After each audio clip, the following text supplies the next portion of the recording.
Vous présenter Upskill for Future. Et comme Clémence a bien dit avant, je suis chef des projets des CSR Europe, qui c'est les réseaux pour la responsabilité sociale des entreprises. Et on fédère en fait plus de 10 000 entreprises, dont 35 sont multinationales membres des différents secteurs et différentes régions. Et on travaille aussi avec plus de 40 organisations des partenaires nationaux, dont figure FAS notamment. La stratégie qu'on a adoptée pour 2030 à CSR Europe, c'est basé sur 3 objectifs principaux. Faciliter la mise en place des plateformes collaboratives avec les secteurs industriels, les chaînes logistiques et les parties prenantes. Construire avec les décideurs politiques et la société civile une Europe durable avant 2030 et surtout promouvoir et améliorer les politiques de gestion de la durabilité au sein des entreprises. Pour faire ça, on a donc divisé en 3 équipes. Moi, je fais partie de la première, People. Et en effet, on travaille sur les futurs de l'emploi et la transition juste. On s'occupe d'emploi, employabilité et les consommateurs dans l'économie circulaire. Si par contre, vous voulez savoir plus sur ce qui concerne l'approvisionnement et l'utilisation circulaire des matières premières, les neutralités, circularité carbone ou finances justes et durables, ça sera plutôt market et materials.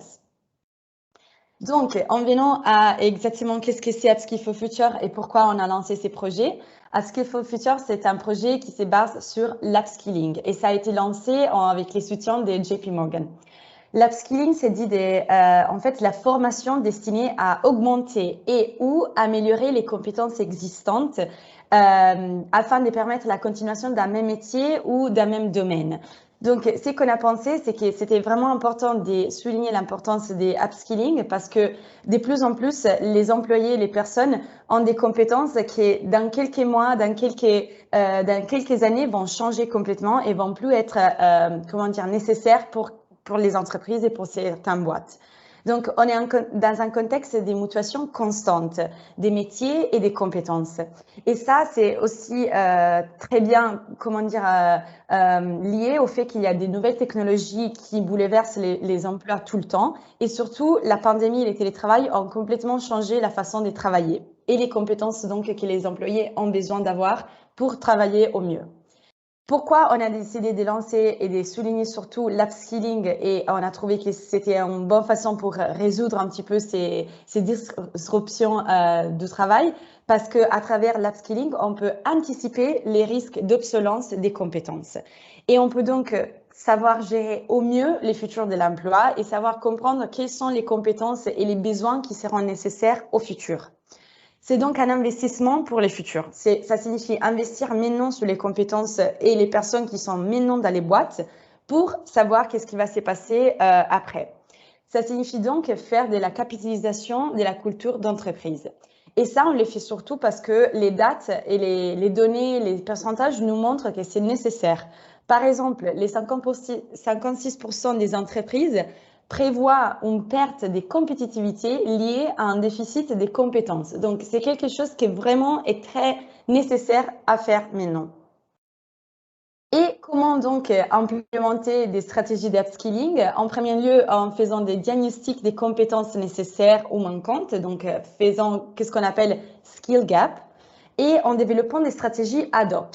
Et surtout, la chose la plus importante peut-être, c'est d'écouter les employés. Donc, mettre les employés au centre de nos stratégies pour avoir un résultat, une journée de travail plus productive, plus flexible, c'est-à-dire donc avoir des bénéfices pour les employés, pour les entreprises et donc avoir une fidélisation des talents et une meilleure performance. Ce qui va donner donc un bon résultat pour tout le monde. Et c'est pas simplement CSR Europe qui parle des upskilling, c'est-à-dire que oui, notamment nous, on a lancé ces projets en 2019, mais on en parle de plus en plus au niveau national, européen et international.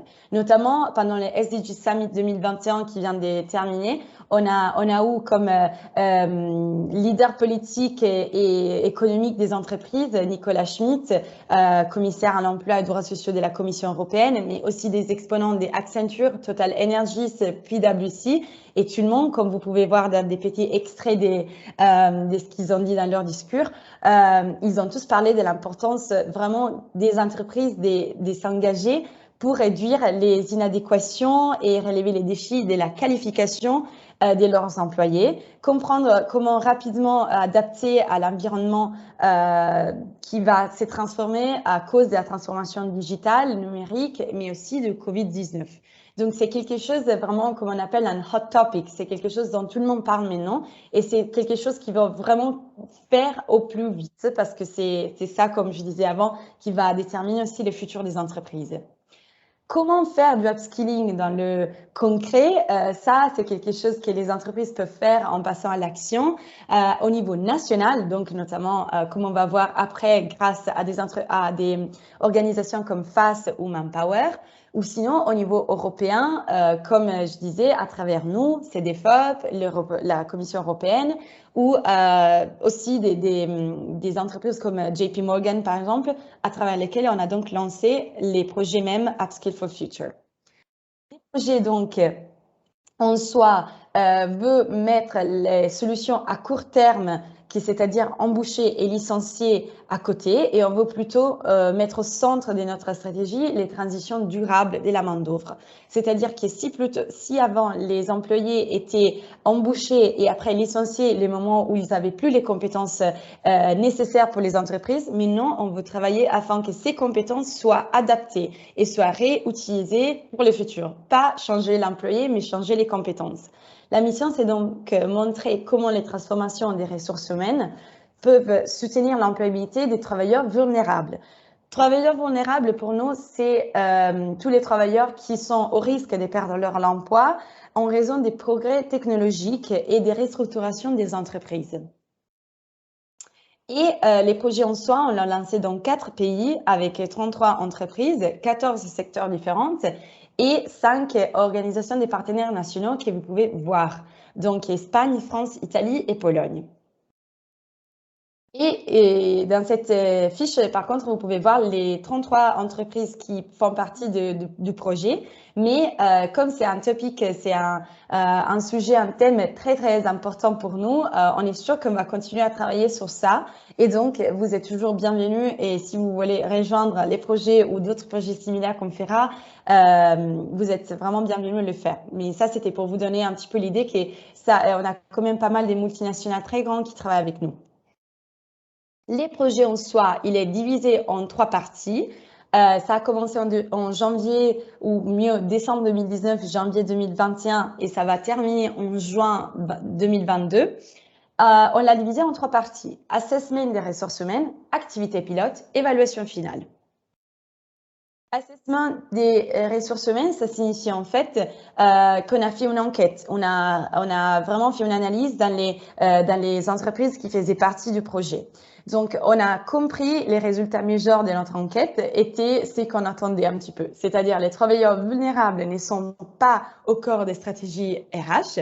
Il y a plus de 50% des entreprises qui encourent un risque de perte d'emploi à court terme.